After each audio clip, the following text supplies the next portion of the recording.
नमस्कार दोस्तों, आज हम आपके लिए लाए हैं विधवा स्कूल की टीचर।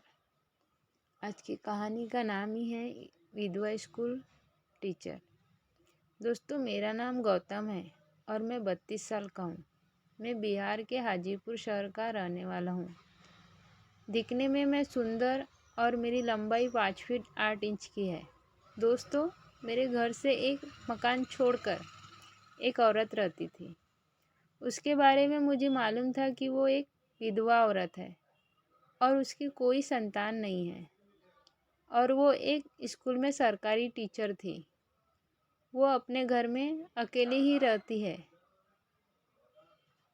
मैं उस पड़ोसन टीचर, जिसका नाम निशा था, उससे दोस्ती का प्लान बनाने लगा और मैं उसकी जुगाड़ में लग गया।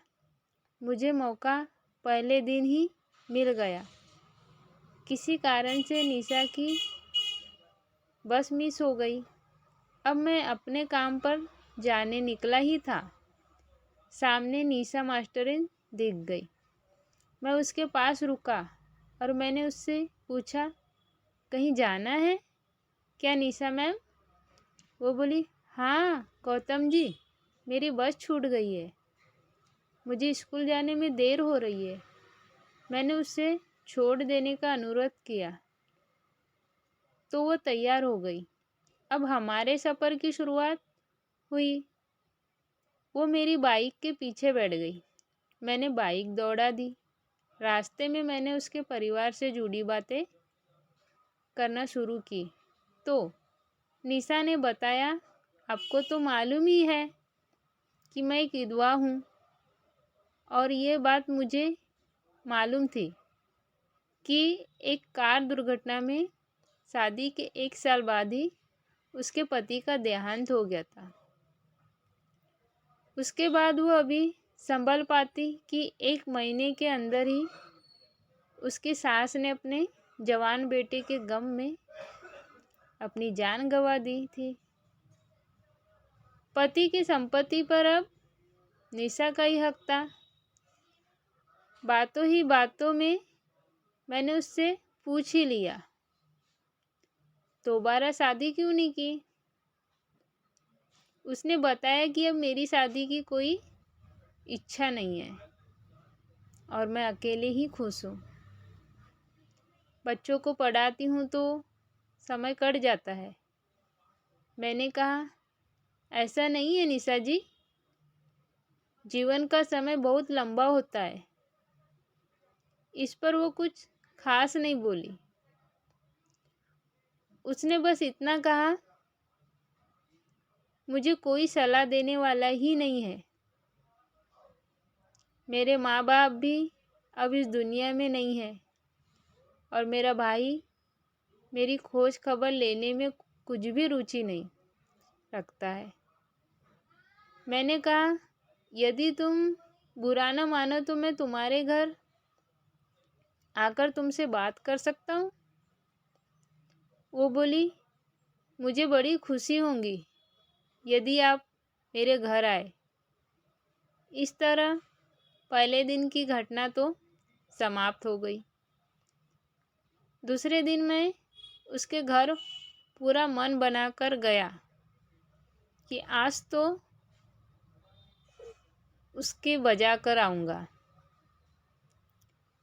दरवाजे पर घंटी बजाते ही निशा ने दरवाज़ा खोला। मुझे देखकर उसके आंखों में एक अलग सी चमक आ गई। उसने मुझे अंदर बुलाते हुए बैठने को कहा। मैं वहीं ड्राइंग रूम के सोफे पर बैठ गया। तब निशा ने पूछा, चाय लेंगे गौतम जी? मैंने हाँ में सर हिलाते हुए बोला। फिर हम दोनों ने चाय पी। फिर आगे की बात शुरू हुई। मैंने कहा, तुम अकेली रहती हो, किसी चीज़ की ज़रूरत हो तो मुझे फ़ोन कर दिया करो। बातों ही बातों में हम दोनों एक दूसरे को समझने लगे। फिर क्या था, सही मौका देखकर मैंने उससे कह दिया, तुम मुझे बहुत अच्छी लगती हो। अगर मेरी शादी 1 साल पहले नहीं हुई होती तो मैं तुम जैसे को विधवा होने के बाद भी शादी कर लेता, लेकिन अब मजबूर हूँ। ये सुनकर वो हंस पड़ी और बोली, आप भी मुझे काफ़ी अच्छे लगते हैं। उसकी इस बात को सुनकर मैंने कह दिया, यदि मैं तुमको अच्छा लगता हूँ तो शादी को मारो गोली। ऐसे ही मैं तुम्हें वो सब दे सकता हूँ जो तुमको चाहिए। वो ये सुनकर चुप हो गई और उसने सर झुका लिया। ये सुनकर उसको पहले तो वह समझ नहीं पाई कि ये क्या हो गया। फिर हड़बड़ा कर मुझे दूर करने लगी। लेकिन मैंने निशा को कहा कि आप टेंशन ना लो, मैं आपको छोड़कर कहीं नहीं जाऊंगा। फिर धीरे धीरे निशा भी मेरे साथ देना शुरू कर दिया। मैंने उससे कहा, निशा, मैं तुम्हारे लिए ही बना हूँ।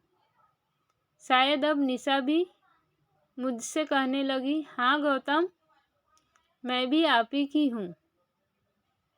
फिर वो सब के बाद मैं वापस अपने घर आ गया। फिर भी मुझे कुछ अधूरा अधूरा सा लग रहा था। अचानक शाम 7 बजे निशा ने फ़ोन किया, आपके घर में कोई नहीं है तो रात को खाना यहीं खा लेना। मैंने कहा, आज मेरा मन पीने का है। वो बोली, हाँ आ जाओ, यहीं कर लेना। मैंने हंसकर पूछा, तुम्हारे पास कौन सा ब्रांड है? वो हंसी और बोली, तुम ले आना, मेरे पास वाला ज़्यादा नशा करता है। मैं हंसा और बोला, ओके, तो आप कौन सी पीना पसंद करोगी? वो बोली, मैं नहीं पीती। मैंने कहा, चलो मैं पिला दूंगा। उसने हंसकर जल्द आने कह दिया। मैंने भी हामी भर दी। अब क्या था, रास्ता एकदम साफ था।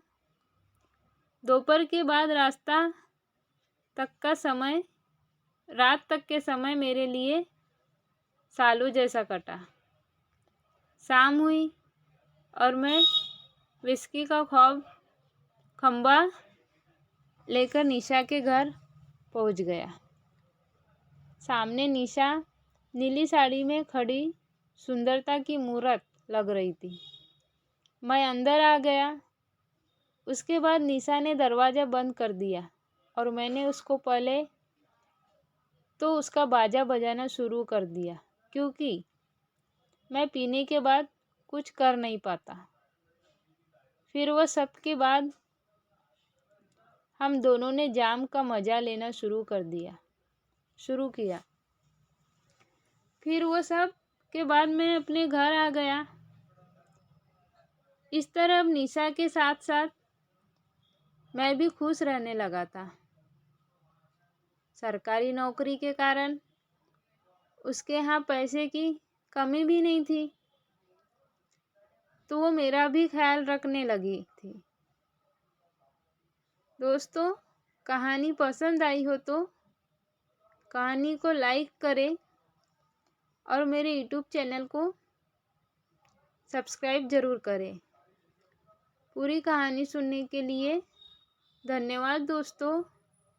ऐसी ही अच्छी अच्छी कहानी हम आपको सुना सके और आप सुन सके, तो प्लीज़ दोस्तों मेरे यूट्यूब चैनल को ज़रूर सब्सक्राइब करें। बाय बाय दोस्तों।